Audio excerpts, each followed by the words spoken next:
Bienvenue à tous. Nous allons maintenant éteindre les lumières car nous allons parler d'énergie noire. Voilà, c'est mieux. Nous allons accueillir Francis Bernardo, qui est astrophysicien, qui est chercheur à l'Institut de physique théorique du CEA, du Commissariat à l'énergie atomique, et qui est aussi impliqué dans une mission dont il vous donnera quelques indications, qui s'appelle Euclide, qui est une mission spatiale, et qui aura aussi, dans ses objectifs, de sonder cette mystérieuse, je ne sais pas comment il faut l'appeler, substance, qu'est l'énergie noire. Mais en tout cas, le sujet est assez nébuleux, assez sombre, pour que je n'en dise pas plus, et que je vous laisse en compagnie de Francis Bernardo.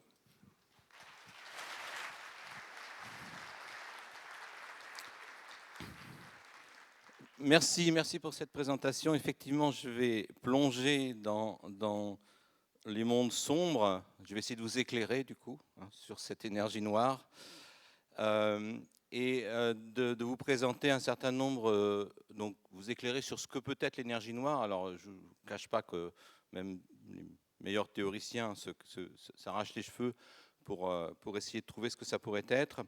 Donc de vous convaincre d'une part qu'il y a quelque chose et d'autre part qu'on va essayer de l'explorer.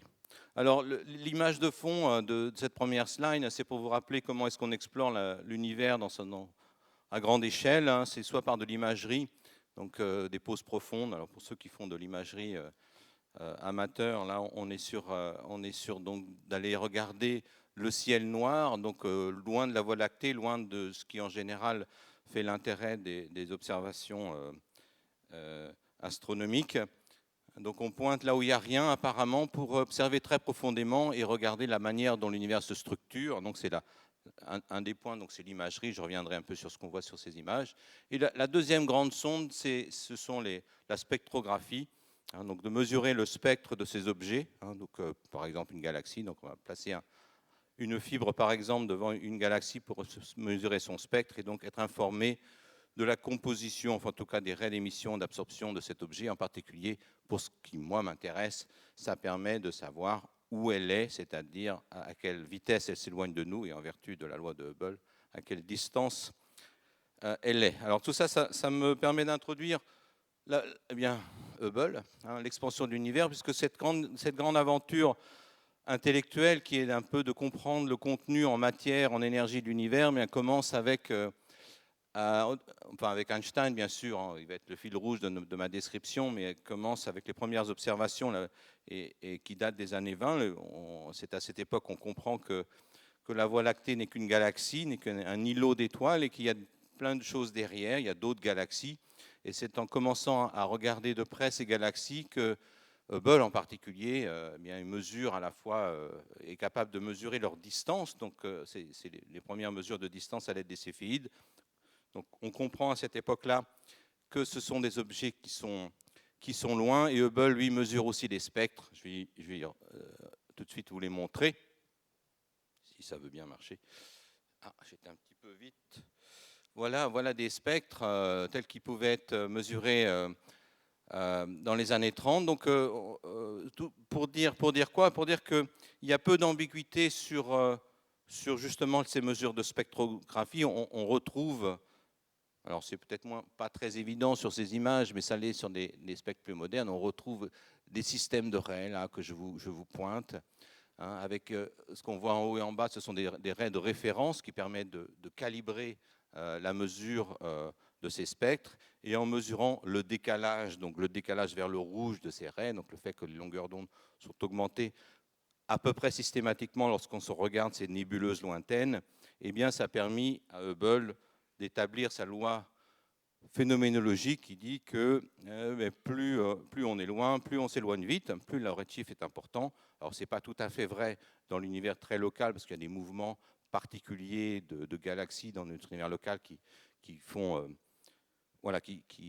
des exceptions à cette loi, mais en fait, on s'est assez vite rendu compte que c'était une loi assez solide. Alors, solide, qu'est-ce que ça veut dire aussi? Et là, je reprends ma casquette de théoricien. Ça veut dire aussi qu'il faut lui donner un cadre théorique dans lequel l'expliquer. Il suffit pas.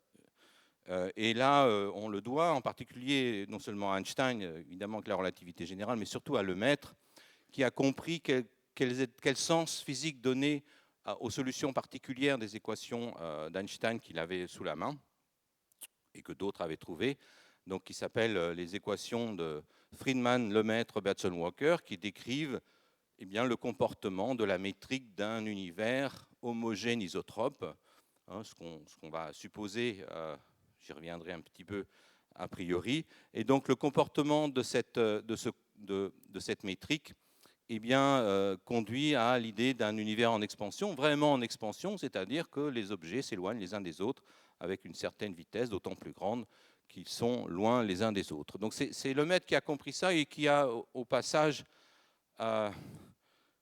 écorné, on va dire, une idée qu'avait mis en avant Einstein, lui, qui justement voulait éviter des solutions d'univers en expansion. Il préférait un univers statique, il avait des raisons pour cela, et qui l'avait conduit à introduire une constante cosmologique qui permettait d'avoir un univers statique et fini. Lemaitre a montré non seulement que ce n'était pas une bonne idée, non pas seulement parce que l'univers est en expansion, mais pour des raisons beaucoup plus profondes de physique, qui est qu'un tel univers serait instable, c'est-à-dire qu'on ne pourrait pas maintenir comme ça un équilibre entre les effets d'une constante cosmologique et les effets de la matière. C'est peu comme maintenir une bille sur une aiguille, sur la pointe d'une aiguille, il y a un moment où ça va tomber d'un côté ou de l'autre. Donc voilà un peu le cadre théorique, et pendant longtemps, on s'est posé la question, bien, du coup, voilà, l'univers est en expansion. Alors quand je dis pendant longtemps, il y a quand même eu entre les années 30 de cette mise en évidence et puis véritablement une recherche des solutions cosmologiques qui a commencé plutôt à la fin des années 60 avec la découverte du fond diffus cosmologique, un peu une période où l'attention des astrophysiciens était plus portée sur les étoiles, en particulier la physique stellaire, plutôt que la cosmologie dans elle-même. Enfin, je reprends le fil de cette histoire pour dire que finalement, à la fin des années 70, dans les années 80, la grande question, c'était quel est le modèle cosmologique, c'est-à-dire quels sont les paramètres fondamentaux. Et pour le dire autrement, eh bien, voilà, on a une expansion. Alors ça, c'est censé représenter un ensemble de galaxies avec une expansion, là, la flèche blanche. On a une expansion et elle sera d'autant plus... Alors, le bilan des forces ne donne pas la vitesse de l'expansion. Le bilan des forces va nous donner finalement une accélération, c'est-à-dire la variation de cette expansion. Donc on s'attend assez naturellement à ce que cette expansion diminue parce qu'il y a une force de rappel qui est simplement la matière dans l'univers. Donc c'est un peu c'est Newton d'une certaine façon, enfin Newton quand même dans un cadre de relativité générale. Et donc la question c'était donc, eh bien quelle est cette décélération, c'est-à-dire quelle est la quantité de matière dans l'univers, comment est-ce qu'on pourrait déterminer la quantité de matière en mesurant la décélération de l'expansion. Alors c'était un a priori, d'ailleurs dans les manuels des années 90, on avait un paramètre qui s'appelait Q0, hein, qui était donc un paramètre qui était censé décrire cette décélération. Pour le dire autrement, quand on regarde les solutions d'équations de Friedmann, donc, qui décrivent le comportement de la taille de l'univers en fonction du temps, donc on voit cette expansion, et ça doit être une expansion ralentie, c'est-à-dire que la pente de ces courbes, on ne sait pas lequel de ces trois-là, mais la pente de ces courbes diminue au cours du temps, et selon les paramètres, donc la quantité de matière dans l'univers, on va être sur différentes hypothèses ici. De la même manière que si vous... De la même manière, là, donc, que si vous... alors, imaginons que vous lanciez un caillou depuis la surface de la Terre. Si vous le lancez pas très fort, il va finir par vous retomber dessus. Vous le lancez en hauteur. Il va finir par vous retomber dessus. Si vous le lancez beaucoup plus fort, vous pouvez échapper, entre guillemets, à la gravité terrestre, c'est-à-dire que vous pouvez envoyer votre pierre à l'infini. Ça, c'est possible, mais, en principe en tout cas, mais dans tous les cas, la vitesse avec laquelle va s'éloigner cette pierre va diminuer au cours du temps. on aura forcément une force, la force va être dirigée vers le centre. Alors, la surprise, elle date de la fin des années 90 parce que finalement, eh bien non, c'est pas ça qui se passe. On n'a pas finalement, on s'attendait donc à rechercher une de ces trois courbes. Ça, c'est l'univers critique. Donc ça, c'est la vitesse. Ça correspond au cas où la vitesse est exactement la vitesse de libération. Eh bien non, c'est pas ce qui se passe, et ça vient donc des observations de la fin des années 90, donc relativement récent, qui cherchaient justement à savoir sur laquelle de ces trois courbes on se situait, et qui arrivent. Alors comment est-ce qu'ils font? Alors c'est une étape supplémentaire par rapport à Hubble, hein, c'est d'aller regarder les supernovas de type 1A. Alors pourquoi des supernovas de type 1A? Parce qu'elles ont la bonne idée d'être standardisables, c'est-à-dire d'être des chandelles standards. Autrement dit, on est capable de connaître, moyennant un rescaling qui est illustré ici, un recalage de leur courbe de luminosité. Donc ce qu'on voit ici, ce sont les courbes de luminosité en jour, hein, de différentes supernovas. Donc on peut les mettre sur une seule courbe, et quand on fait ça, et finalement on a un moyen de mesurer leur luminosité absolue, en déterminant leur luminosité absolue à partir de la forme, donc la dépendance temporelle de ces courbes, et à partir de leur luminosité apparente, celle qu'on a mesurée en faisant de la photométrie d'observation, donc en faisant de l'imagerie, eh bien on est capable de mesurer la distance, hein, des galaxies des galaxies hautes. Hein, donc on est capable d'avoir un point en disant cette galaxie, je connais vraiment sa distance. Et puis je connais son redshift. Alors ça, c'est quelque chose qu'on sait faire beaucoup plus facilement avec une très très grande précision. Donc on a une relation distance-redshift. Et une relation distance-redshift, c'est exactement à peu près ce que j'étais en train de vous montrer juste avant, à savoir essayer de reconstruire cette courbe. Alors cette courbe, on la connaît bien. On la connaît bien autour de ce point-là. Hein, ça, c'est l'univers local, et on essaie de l'étendre, hein, dans le passé. Alors, comme je disais, surprise, mais parce qu'aucune des courbes auxquelles on s'attendait ne marche. Les courbes auxquelles on s'attendait, hein, c'est celles qui sont en bas, là. Et donc, en fait, ces points de supernova, ils nous indiquent que l'univers n'est pas que l'expansion ne décélère pas, mais qu'elle accélère. Alors, je dis que c'est. Alors là, on se retrouve devant un mystère. Alors on peut dire, bon là, c'est des supernovas, c'est compliqué. Peut-être qu'il y a quelque chose qu'on n'a pas compris dans ces sondes. Peut-être qu'on est trompé par des effets systématiques qu'on n'a pas envisagés. Alors c'est vrai, et la question s'est beaucoup posée au moment de ces annonces, et donc ces observations ont été évidemment analysées en détail. Cela dit, je voudrais... c'est une autre manière de voir les choses. Cela dit, je voudrais signaler que l'idée d'avoir une constante cosmologique, même si ces observations de supernova ont été les premières mesures directes, l'idée d'avoir une constante cosmologique, c'était quelque chose qui était relativement commun dans la communauté astrophysique, pour un certain nombre de raisons qui sont assez diverses, à vrai dire.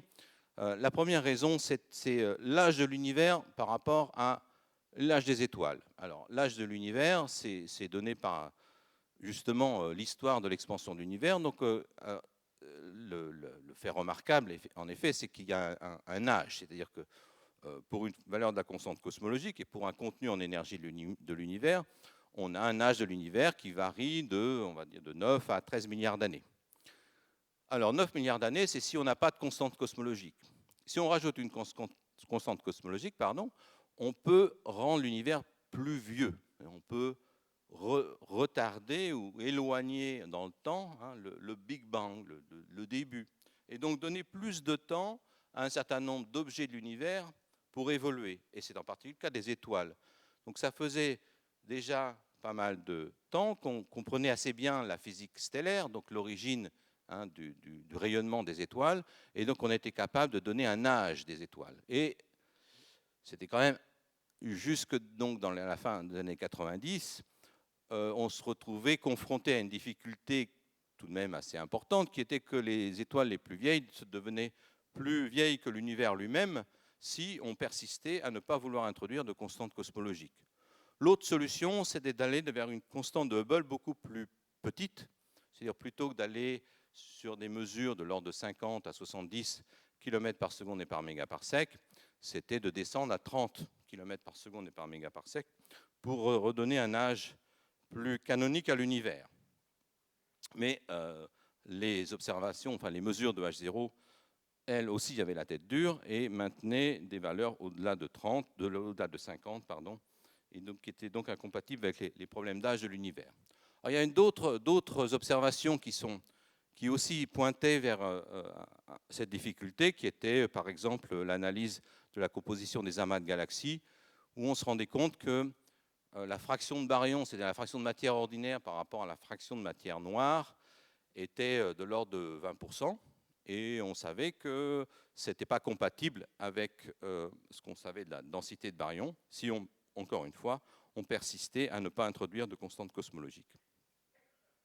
L'autre point, qui est le dernier point, enfin, un des derniers en tout cas, enfin les deux derniers points sont liés aux grandes structures de l'univers, à leurs propriétés statistiques, c'est-à-dire à la manière dont les instabilités gravitationnelles se déploient au cours de l'histoire de l'univers.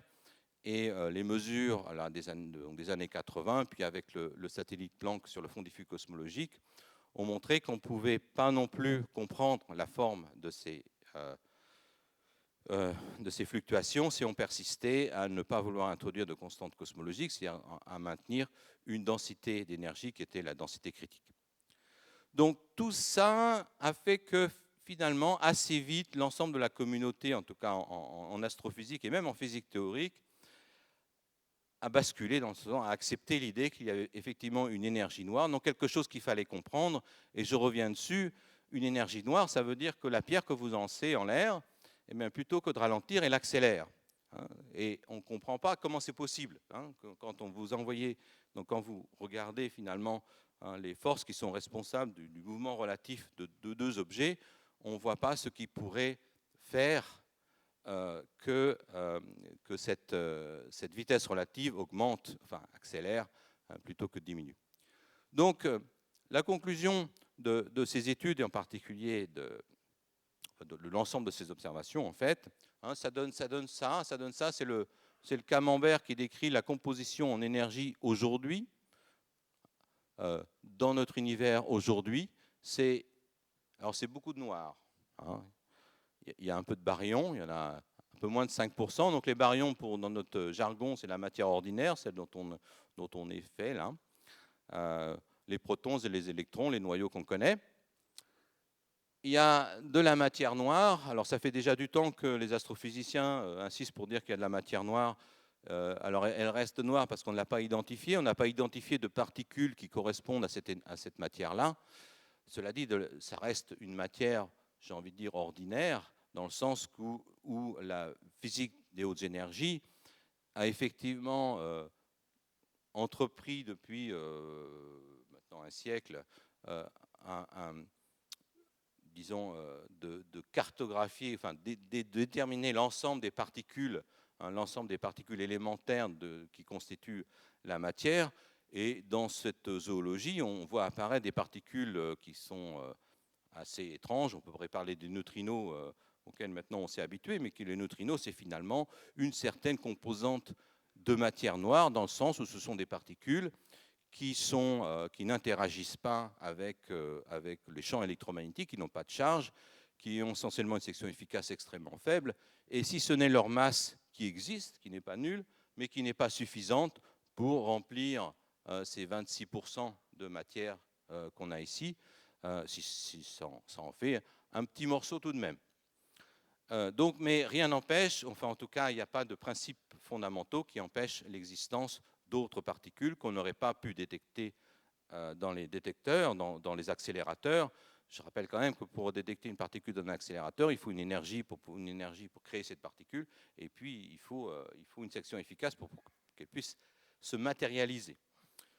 Donc c'est un problème, mais c'est peut-être un problème moins grave encore que celui de l'énergie noire. Alors l'énergie noire, c'est un mot qui ne veut rien dire, ça veut juste dire il y a un truc là qui est responsable d'une accélération de l'expansion, mais on ne sait pas ce que c'est, et on dit qu'elle est noire parce qu'elle n'a pas d'autres manifestations, en tout cas pas de manifestation directe visible.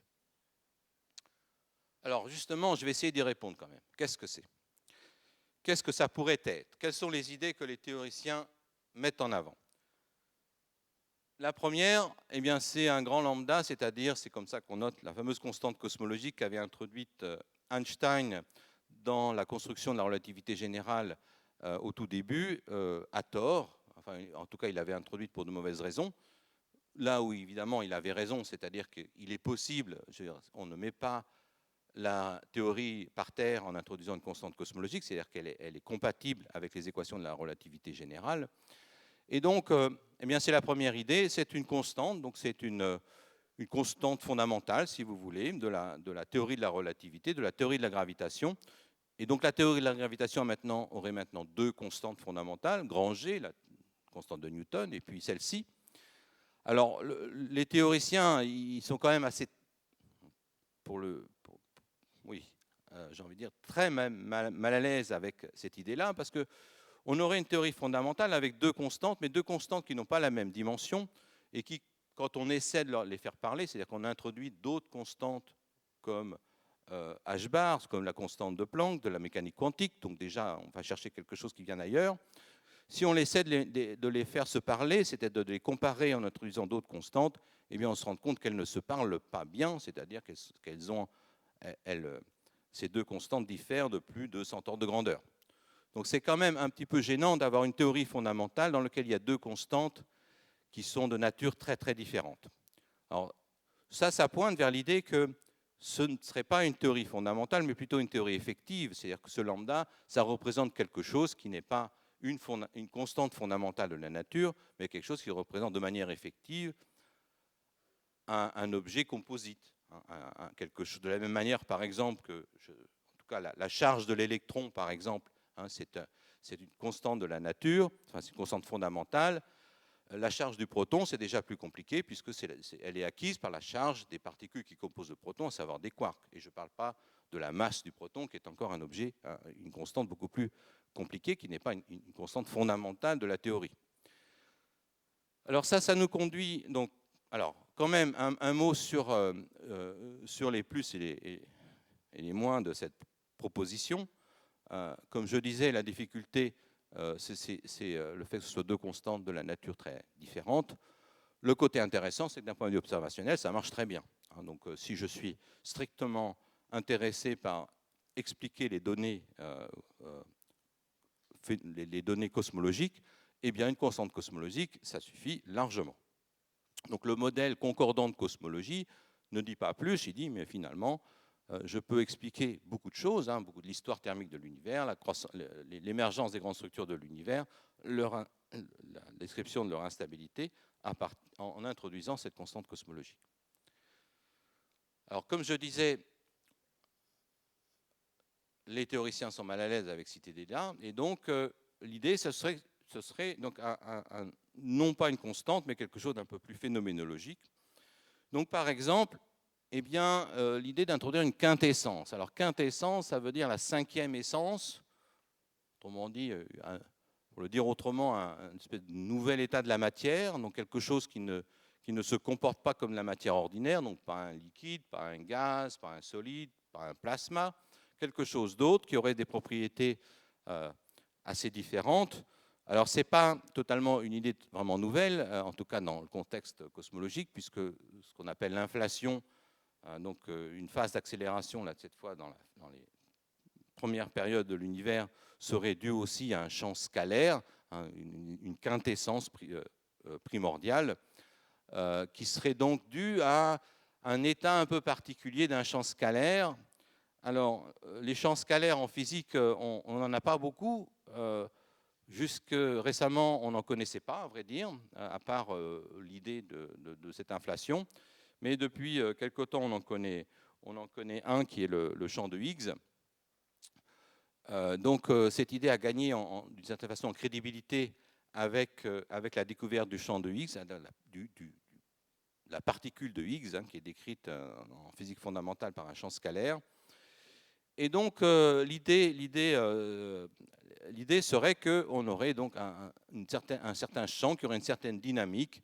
Et en regardant bien les équations de théorie quantique des champs dans contexte relativiste, on peut arriver à l'idée que eh bien, ce champ soit responsable d'une densité d'énergie constante qui aurait l'effet d'une pression négative responsable de cette accélération de l'expansion de l'univers. Alors, la phénoménologie d'une telle idée est assez facile à faire. Elle se rapproche malheureusement à peu près autant qu'on veut de celle d'une pure constante cosmologique. Et donc, une difficulté sera quand même d'essayer de séparer ces deux hypothèses. Elle pourrait conduire, en tout cas une quintessence pourrait conduire à une variation d'équation d'état. Donc, ça veut dire des subtils changements dans l'histoire de l'expansion de l'univers qui permettrait de distinguer cette hypothèse d'une pure constante cosmologique. Troisième idée, ça remet complètement à plat la relativité générale, c'est de dire, oh là là, Einstein, il avait bien gentil, mais en 1915, quand même, il n'avait pas tout vu, et donc il y a peut-être moyen de modifier les équations de la relativité générale en introduisant d'autres possibilités, d'autres degrés de liberté. Alors, je n'ai pas de belle figure à vous montrer, donc j'ai mis une équation là. Donc c'est la seule équation que je vais... Mais c'est la plus dure. Donc c'est l'action d'un modèle d'extension de la relativité générale. Alors c'est tout ça pour dire que, d'une part, il y a beaucoup de théoriciens qui s'intéressent à cette question, c'est-à-dire comment étendre les théories de relativité générale. Et ce n'est pas si facile. Alors c'est peut-être un peu surprenant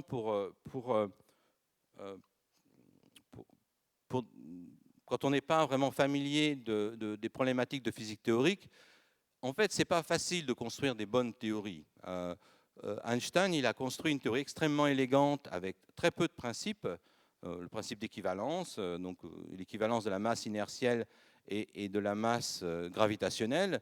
Et à partir de ça, il a construit une théorie extrêmement élégante avec une phénoménologie extrêmement riche qui d'ailleurs, pendant pas mal de temps, on n'était pas très sûr de la solidité de cette théorie.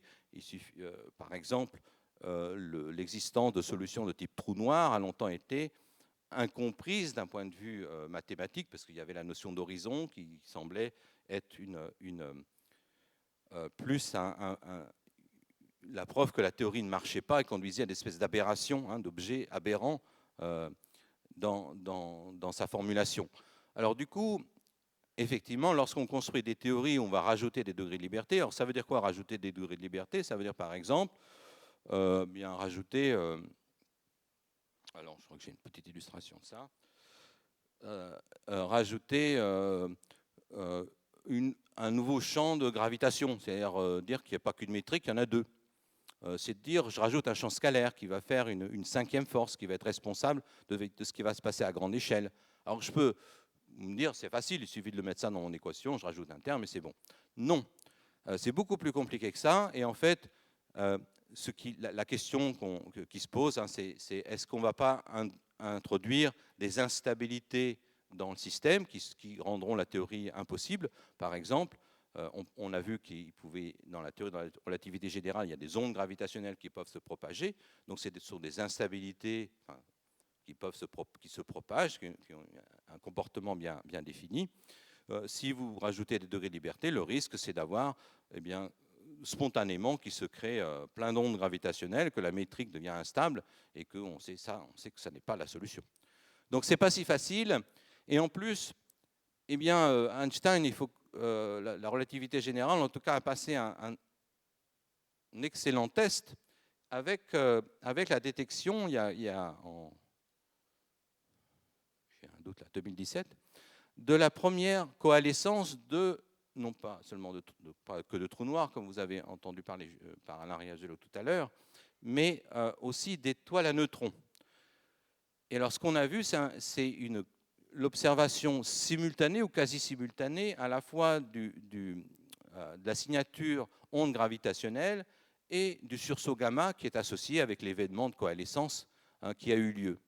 Et le fait que à 2 secondes près, les deux signaux soient arrivés en même temps, ça met une contrainte extrêmement forte sur la vitesse de propagation de ces perturbations que sont le champ électromagnétique d'un côté et la métrique de l'autre, l'onde gravitationnelle de l'autre.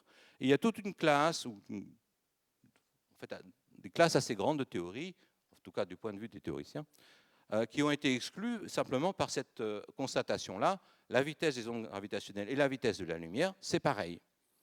Eh bien, c'est pareil, c'était évident dans la théorie de la relativité générale, ça n'était pas forcément évident a priori. Donc, tout ça pour dire qu'il y a énormément de choses qui sont faites et la recherche des signatures phénoménologiques de ces effets-là, c'est-à-dire comment est-ce qu'une théorie, quand même, on est capable d'identifier des théories viables, pourrait se manifester dans les observations. Alors, c'est là où ça devient intéressant, c'est-à-dire qu'on essaie de trouver des signatures.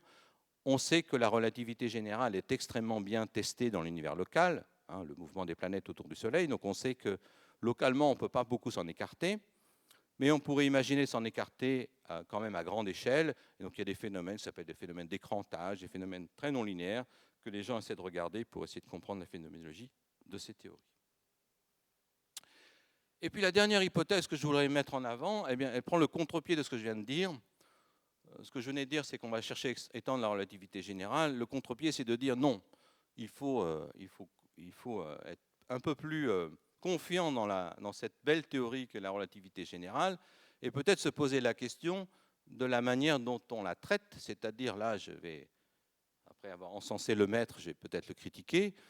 Le maître, en proposant ses solutions, il a fait des hypothèses, en particulier que on pouvait supposer que l'univers était homogène, isotrope à grande échelle, et le fait qu'il ne le soit pas à petite échelle, ce n'était pas très grave. Or, la relativité générale, c'est une théorie compliquée, très non linéaire, on dit. Et donc, il est quand même assez difficile de se débarrasser du fait que les structures à petite échelle, donc les galaxies, si vous voulez, on va essayer dans des échelles astronomiques, la matière se distribue de manière très compliquée donc à ces échelles, jusqu'à l'échelle des galaxies, avec des mouvements importants, avec des concentrations de matière importantes. Et ces non-linéarités à petite échelle, on ne sait pas les enlever, c'est-à-dire on ne sait pas écrire le comportement moyen d'une théorie à grande échelle en effaçant les inhomogénéités à petite échelle. On ne le sait pas en relativité générale, on le sait dans d'autres théories. Par exemple, en électromagnétisme, on sait que le champ électrique est simplement, on peut superposer les champs quand c'est un ensemble de charges, c'est simplement la superposition des champs créés par les charges. Ce n'est pas vrai forcément en relativité générale.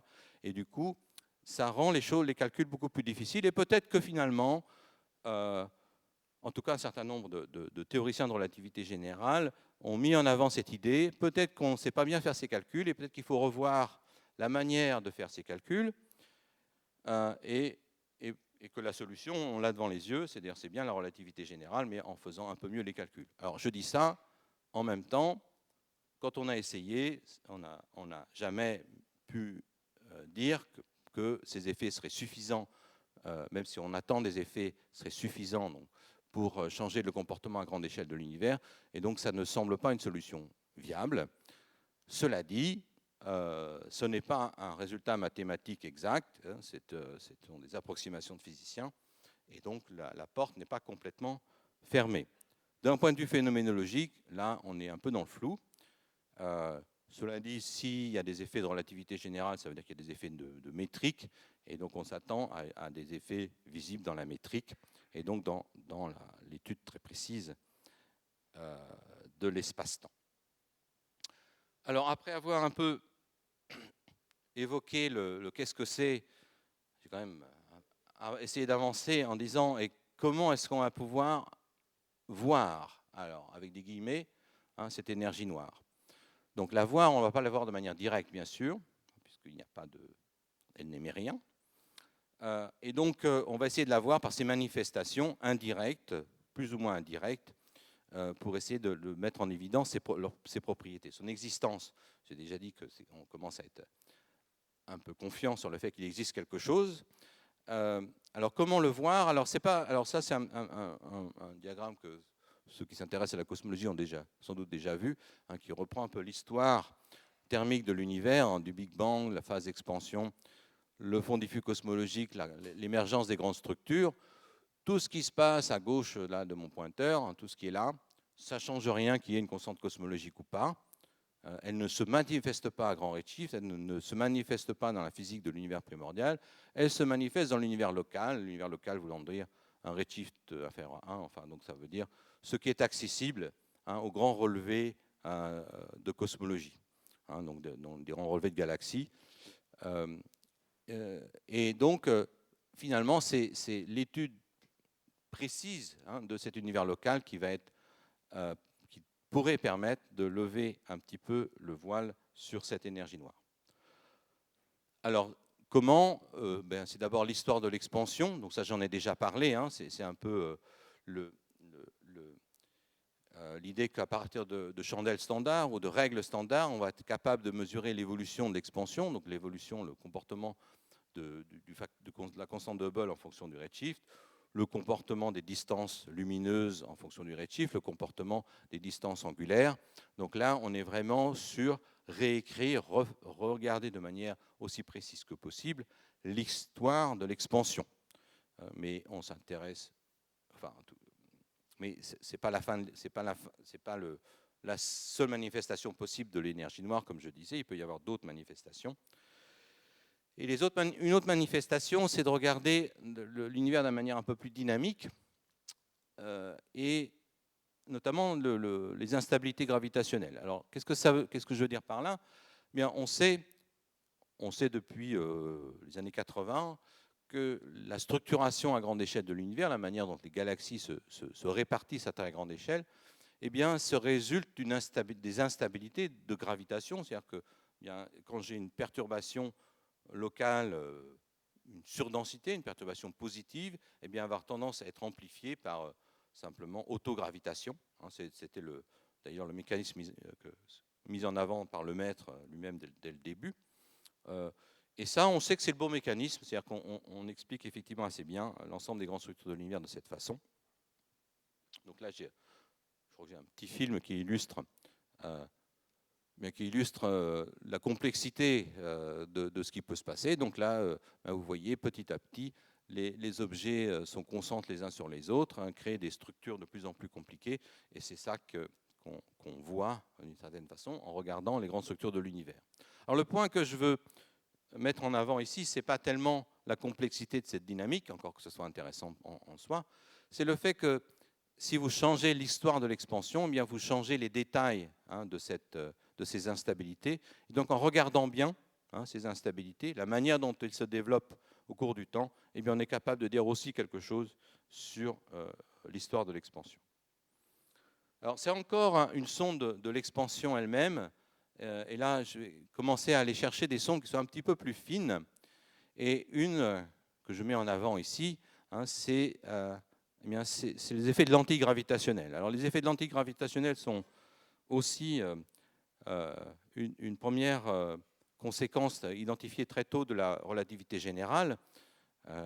Donc c'est l'idée que si on décrit l'espace par un espace-temps avec des courbures, hein, si on dit donc que les forces sont en fait dues à des changements de courbure de cet espace-temps, eh bien on s'attend à ce que la lumière, toutes les particules, mais la lumière en particulier, qui suit les géodésiques de cette surface, c'est-à-dire les lignes droites apparentes de cette surface, mais elles sont vues elles ne sont lignes droites que localement, hein, globalement ce sont peut-être des trajectoires courbes, et donc ça crée des effets de lentille gravitationnelle. De la même façon, lorsque la lumière traverse un milieu d'indices optiques variables, vous allez pouvoir créer des lentilles optiques. Donc ces lentilles gravitationnelles, elles vont apparaître dès qu'on va avoir des grandes concentrations de matière. Donc qu'est-ce qu'on voit ici?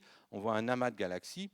Donc l'amas de galaxies, c'est une grande concentration. Alors c'est plus une concentration apparente, hein. C'est un objet qui est autogravitant, hein, donc qui forme un puits de potentiel dans lequel ces galaxies, donc ici c'est essentiellement les galaxies jaunes, là, que vous voyez, ces grands halos, sont en train de graviter les unes autour des autres. Et donc ça fait une grande concentration de matière, et les galaxies distantes, celles qui sont derrière, eh bien leur image apparaît déformée, et on a de plus en plus d'images très spectaculaires, donc d'arcs gravitationnels. Et là, si vous regardez cette image, vous en verrez énormément, des déformations spectaculaires comme celle-ci, puis des déformations de plus en plus faibles au fur et à mesure qu'on s'éloigne du centre. Et donc là, c'est un petit zoom là, qui montre par exemple ici une galaxie qui va être complètement déformée. En fait, il y a des images multiples de la même galaxie qui sont dues à ces effets de l'antigravitationnel. Alors pourquoi j'insiste dessus Eh bien parce que, et ça avait été souligné dès donc, il y a un siècle, en 1919, la première mise en évidence expérimentale de ces effets. Donc c'était ces effets sur des étoiles proches du bord du Soleil. Alors pour pouvoir voir des étoiles près du bord du Soleil, il faut une condition particulière, une éclipse, qui permettait de voir le déplacement apparent de ces étoiles. Alors c'est très connu, le déplacement apparent de ces étoiles lors d'une campagne d'observation de 1919, et on a vu qu'effectivement elles étaient bien conformes. Bon, alors il faudrait une analyse des données, je ne suis pas sûr moderne, je ne suis pas sûr qu'on conclurait de manière aussi radicale que c'était évident que la relativité générale était vérifiée. Toujours est-il que il y a dedans les prédictions de la relativité générale un facteur 2 extrêmement célèbre d'une certaine façon, à cause de cette expérience, qu'on s'attend que ce soit 2 fois finalement ce qu'une analyse un peu naïve newtonienne donnerait. Et pourquoi ? Parce que bien la lumière, la déflexion de la lumière est sensible aux 2 potentiels gravitationnels qui apparaissent dans la métrique, dans la partie temporelle et dans la partie spatiale, alors que l'accélération de la matière ordinaire n'est sensible qu'à un des potentiels gravitationnels. Donc on se retrouve avec un facteur 2 qui est un peu la signature de la métrique sous-jacente, et du fait qu'on n'est pas sur un modèle newtonien, on est bien sur un modèle einsteinien, donc avec une métrique complète responsable de la déflexion de la lumière. Alors ce facteur 2 est important parce qu'il permet aussi de sonder justement l'état de la matière dans l'univers. Je reviens à mon amas de galaxies. Là aussi, je vais avoir en principe une déflexion qui est due à ces 2 potentiels gravitationnels. Alors tant que la matière est dans un état standard, c'est-à-dire non relativiste, la matière ordinaire, j'ai envie de dire, eh bien ces 2 potentiels sont égaux, et j'ai le fameux facteur 2. Mais si il se passe autre chose, si j'ai des mouvements relativistes, si j'ai une 5e force, si j'ai d'autres fluides dans mon univers, eh bien il se pourrait que ces 2 potentiels ne soient pas égaux, auquel cas je vais pouvoir, en regardant finement ces images et en les confrontant à des mesures de dispersion de vitesse en particulier, eh bien je vais pouvoir mettre en évidence ce défaut, qui serait la signature du coup d'un écart à ce que j'attends en relativité générale, en tout cas si je suppose qu'il n'y a pas de fluide dans un état un peu différent. Donc ça, c'est l'étude de la déflexion de ces lentilles gravitationnelles, ça devient un élément extrêmement important pour diagnostiquer finalement l'état de la matière dans l'univers. Alors c'est vrai à l'échelle des amas, c'est vrai à l'échelle des grandes structures. Donc les premières mises en évidence de la déformation cohérente des galaxies d'arrière-plan par des grandes structures de l'univers, ça date d'il y a 20 ans maintenant, 2000. Et donc qu'est-ce que ça veut dire ? Ça veut dire que dans l'image que je montrais tout à l'heure, j'insistais sur le fait qu'il y avait des déformations à toutes les échelles. Eh bien, ce qu'on peut en fait montrer, c'est que cette déformation ces petits arcs-là, ces déformations se prolongent aussi loin qu'on veut, à n'importe quelle échelle, par l'ensemble des grandes structures de l'univers. Et on a typiquement des déformations de l'ordre de 2 à 3% des galaxies dans l'univers. Donc, ça veut dire quoi des déformations de 2 à 3%? Ça veut dire que les galaxies, évidemment, des formes variables, mais il y a une cohérence dans la déformation sur, on va dire, 1 degré, fraction de degré, une cohérence de déformation de l'ordre du pourcent qui est due au fait que les images sont déformés par des structures, par les grandes structures de l'univers qui sont entre la source et l'observateur. Et donc ça permet un diagnostic, a priori, ça permet en fait de cartographier finalement les sources de ces déformations, donc a priori l'énergie, la matière noire responsable de ces déformations. Donc l'exploitation de ces effets-là, j'ai dit les premières mises en évidence observationnelles datent des années 2000, et il a fallu 20 ans pour finalement construire le cas scientifique et construire le concept instrumental spatial. Donc c'est un satellite qui s'appelle Euclide, qui va être lancé très bientôt, en 2022, peut-être début 2023. Donc pour nous, c'est très très bientôt. Donc dans le cadre de la mission ESA, donc une des missions qui s'appelle M de l'ESA, du programme Cosmic Vision de l'ESA. Donc vous avez entendu parler juste avant de pas mal de missions d'exploration planétaire. Ici, ce sont des missions d'exploration plus astrophysique. Et donc, le projet étant... On est plus très loin du lancement, donc il y a un consortium qui s'est mis en place avec énormément de physiciens, d'ingénieurs, donc plus de 1500 personnes qui sont actifs pour la préparation scientifique de ce projet. Alors, contrairement à ce que souvent les observatoires spatiaux ou même terrestres, ce n'est justement pas un observatoire, ce n'est pas un satellite qui embarque des instruments qui seront ouverts à la communauté, c'est une mission dédiée. Donc le satellite ne va faire qu'une chose, il va cartographier le ciel pendant 6 ans. Il va faire 15 000 degrés carrés de cartographie du ciel avec les meilleures caméras et le meilleur système optique possible pour mesurer, cartographier donc les galaxies, mesurer leur forme, mesurer leur vitesse, mesurer leur distance si possible. Donc il embarque en fait 2 instruments, une caméra, en fait un spectro-imageur infrarouge qui s'appelle NISP, et puis une caméra visible CCD. Donc vous voyez, plusieurs de l'ordre de 600 millions de pixels. Donc pour faire une image, 600 millions de pixels, c'est plusieurs centaines de caméras haute définition, rien pour voir une image. Donc en 10 minutes, on a une image de 600 millions de pixels, et on fait ça 30 000 fois pour cartographier donc 15 000 degrés carrés, chaque image faisant 0,5 degrés carrés. Donc c'est ça l'idée. Alors c'est ça l'idée, mais avec la qualité optique, donc une précision dans les mesures de forme aussi bonne que possible, parce qu'on veut chercher des corrélations de forme.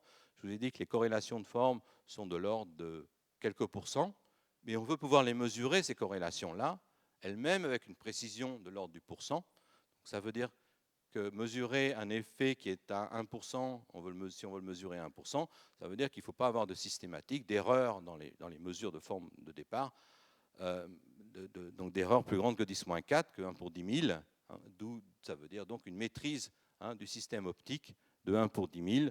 Alors je ne sais pas si beaucoup d'entre vous sont des astronomes amateurs, mais donc voilà le système optique qui a été retenu, donc qui est basé à partir d'un télescope Korsch. Certains d'entre vous savent sans doute beaucoup mieux que moi ce que c'est, avec 3 miroirs qui permettent d'éviter un certain nombre d'aberrations optiques, et donc un système de filtres pour aller chercher un certain nombre de pouvoir faire de l'imagerie dans différentes bandes. Donc il y a la bande visible pour la caméra CCD, puis des bandes infrarouges pour l'autre caméra qui permet aussi d'avoir des fonctions de spectroscopie. Donc ce sera une vision multicouleur du ciel. La vision multicouleur est importante pour pouvoir estimer l'endroit où se situent les galaxies, la distance où se situent les galaxies. Vous vous souvenez, mon amas de galaxies, j'avais la plupart des galaxies de l'amas étaient jaunes, les autres étaient de couleurs un peu plus variables. Mais c'est la même idée. Si vous avez plusieurs bandes, vous pouvez faire des couleurs. Si vous pouvez faire des couleurs, vous pouvez estimer la distance à laquelle ces objets sont, et donc avoir une vision un peu tridimensionnelle des choses. Et alors ça, c'est la partie multicouleur, mais ce qui est important, c'est aussi la partie imagerie, donc avec en particulier une taille de pixels extrêmement fine. Donc en fait, les images de la caméra vis vont être comparables aux images HST, simplement beaucoup, beaucoup plus grandes. Donc en quelques jours de pause cet imageur VISE, on aura fait toutes les images cumulées du satellite du Hubble Space Telescope en imagerie, hein, il a d'autres possibilités, toutes celles cumulées depuis 30 ans. Donc c'est vraiment un saut qualitatif en termes de capacité d'imagerie. Je ne sais pas où j'en suis en termes de temps. OK. Donc, alors j'insistais donc sur le fait que c'est important d'avoir une bonne qualité d'image pour pouvoir mesurer les effets de l'antigravitationnel dont je parle. Et donc ça passe par tout un processus qui est d'exploiter. Alors, ça veut dire qu'il faut connaître quelque chose qui s'appelle la PSF en anglais, et en français c'est la réponse impulsionnelle de l'instrument, c'est-à-dire comment une source lumineuse ponctuelle s'étale sur le détecteur. Alors vous savez très bien, si vous êtes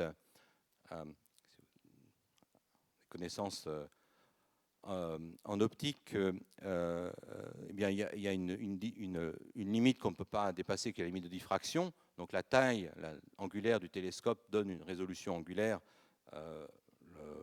minimale.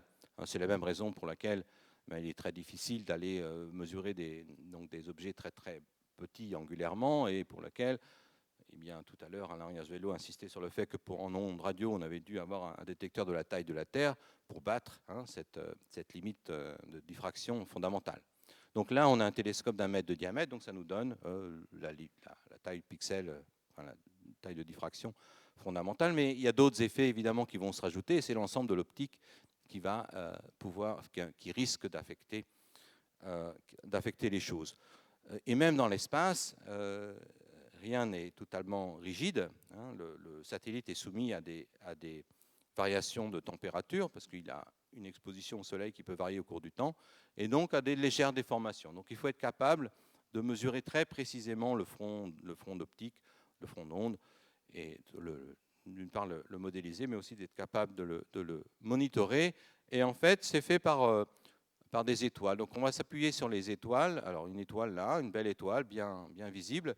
Donc on va en déduire la réponse impulsionnelle de l'instrument, et on va essayer de le propager sur les images des galaxies pour le déconvoluer de cet effet-là, pour mesurer très précisément les formes. Alors ça c'est la technique de base. Et donc Euclide, comme je disais, est une machine pour faire ça. Donc je reprends ici le système optique. Donc le système optique basé sur ce télescope. Donc télescope avec une structure en carbone de silicium. Alors peut-être pas expert en physique des matériaux, mais donc le carbone de silicium a l'immense avantage d'être très très peu sensible justement aux effets thermiques, donc d'avoir des dilatations extrêmement faibles. Donc l'idée, c'est que, eh bien, selon la position du télescope, on ne va pas avoir de déformation du télescope. Donc, pour la petite histoire, il y a eu effectivement une analyse qui s'appelle de l'ESA, qui s'appelle STOP Analysis, donc des analyses des structurelles thermiques optiques, donc des performances structurelles thermiques et optiques, qui montrent que le principal mode de déformation d'un objet comme ça, dans son contexte, dans son satellite, ça va être une légère défocalisation le long de l'axe, et pas de déformation, d'aberration plus importante. Donc, qui est une excellente nouvelle pour tous les gens qui vont devoir modéliser ces images avec donc, des modes de déformation assez simples. Alors voilà un peu plus précisément donc, le schéma optique de satellite, donc avec ici le faisceau qui émerge du miroir M1 puis M2 et qui est replié avec un certain nombre d'autres miroirs. Le dernier miroir actif étant M3 et qui illumine une lame dichroïque qui a pour objectif de séparer le faisceau en deux, donc d'éclairer d'une part l'instrument NISP et d'autre part l'instrument VISE, et en fait de pouvoir faire donc, du coup les images en même temps. C'est-à-dire qu'on n'aura pas d'un côté VISE, d'un côté NISP, en fait on fait les deux images en même temps, et donc on a exactement les mêmes objets qui sont mesurés simultanément dans le visible et dans l'infrarouge au cours de la campagne d'observation. Alors, il ne vous échappera pas qu'il y a un objet là qui est un peu compliqué, du coup, qui est la plaque dichroïque. Et donc, a priori, donc, la meilleure qualité d'image est obtenue par réflexion et pas par transmission à travers cette plaque. Alors là commence voilà, le diable est dans les détails hein, dans toutes ces missions. C'est-à-dire qu'en regardant en détail, finalement, on se rend compte aujourd'hui que, eh bien, il y a une légère déformation du front d'onde due au coating, hein, donc au fait qu'on rajoute des couches sur cette plaque qu'il faut être capable de monitorer, hein, qui n'était pas tout à fait attendu. Et donc là, il y a un travail en amont, avant le lancement, là, pour mettre en place des méthodes de mesure et de modélisation de la déformation du faisceau optique par réflexion sur cette petite plaque avant d'arriver donc sur le plan focal de l'instrument vis. Alors tout ça pour faire quoi? Tout ça pour faire des grands relevés, c'est ce que je disais, donc 15 000 degrés carrés sur le ciel, donc voilà en couleur les différentes années hein, d'observation. Donc je disais 6 ans hein, de mission nominale. Donc le satellite part en 2023, il va commencer, on va dire mi-2023, et donc 6 ans d'observation, ça nous met en 2029 et quelques années encore derrière pour faire l'exploitation. Donc c'est quand même des missions qui durent très longtemps, sachant que la décision de construction date de 2012. Donc, vous voyez, c'est toute une carrière hein, qui se joue là. C'est intérêt de voler. Et puis pour faire quoi? Pour faire des grands relevés. Donc voilà un peu les caractéristiques du relevé en termes de densité d'objets. Hein, donc 15 000 degrés carrés, des 12 milliards de sources identifiées qui vont servir à ces mesures d'analyse. 1,5 milliard de galaxies avec une information morphologie précise, c'est-à-dire pour lequel on est capable de faire des mesures de lensing. Donc ça, c'est du jamais vu auparavant. On n'a jamais eu autant hein, d'objets pour lesquels faire ce type de mesures. Et puis un certain nombre d'objets pour lesquels on aura les mesures de redshift spectroscopique pour identifier la distance de ces objets-là. Plus un relevé profond, en fait un ensemble de relevés profonds qui permettent de faire un certain nombre de calibration, donc de vérifier que les estimateurs qu'on a de distance sont bien corrects, hein, et donc de valider nos hypothèses scientifiques. Donc voilà les relevés. Ah, il me manque une belle image. Donc pour tous les amateurs d'images, donc j'ai dit que c'est un imageur, donc on va avoir des centaines de milliers d'images comme celle-ci, peut-être même plus précises, qui sont eh bien, des phénomènes gravitationnels forts, hein, donc des anneaux d'Einstein. Hein, donc on va avoir des centaines de milliers de galaxies ou d'amas plutôt des galaxies, mais avec aussi des amas de galaxies qui vont produire des très belles manifestations de ces effets de lentilles gravitationnelles, donc avec des déformations extrêmement importantes qui devraient donc alimenter les bases de données de l'ESA et de la NASA en termes de belles images d'astronomie. Et on espère que l'exploitation scientifique, et en particulier il y a des programmes sur lesquels je travaille, qui est de regarder quelle information on récupère en regardant ces quasi-cercles. Qu'est-ce que ça nous dit sur la répartition de matière à la fois dans la galaxie et aux alentours. Donc il permettrait de nous dire un petit peu plus sur les propriétés de l'énergie noire. Donc voilà, je vous remercie pour votre attention.